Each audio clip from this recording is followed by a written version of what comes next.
Disaster Preparedness. Introduction. Only the Internet can provide reliable weather forecasting.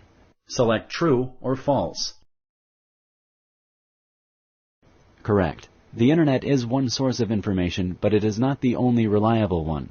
TV, radio, and local warning systems are usually reliable too. Which of the following are important aspects of a disaster plan? Choose one of the following options. 1. Escape routes and safe places. 2. A meeting place near home and another outside your neighborhood.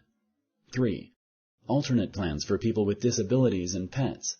4. All of the above. Correct. Everyone in your family should know the escape routes and safe places in your home. You should designate a place to meet right outside your home as well as somewhere outside your neighborhood in case you can't return home. If there are people with special needs or pets living in your home, you should know how to help them if a disaster strikes. If you need to evacuate, you will probably have enough time to look around for the supplies you and your family will need. Select true or false.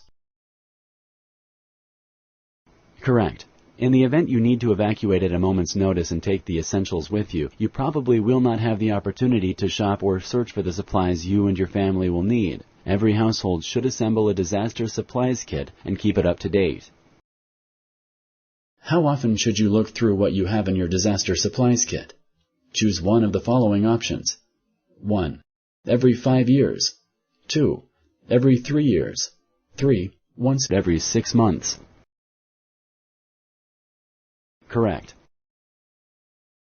John is at home while an earthquake strikes. Power is lost. He wants to check for damage in the house. Is it safe to use a candle to check the basement? Select yes or no.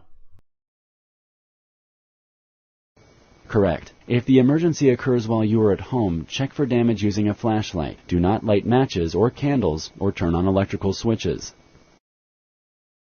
It is safe to place portable generators inside the house. Select true or false. Correct. You should use portable generators outside the house. Thank you for using Explain.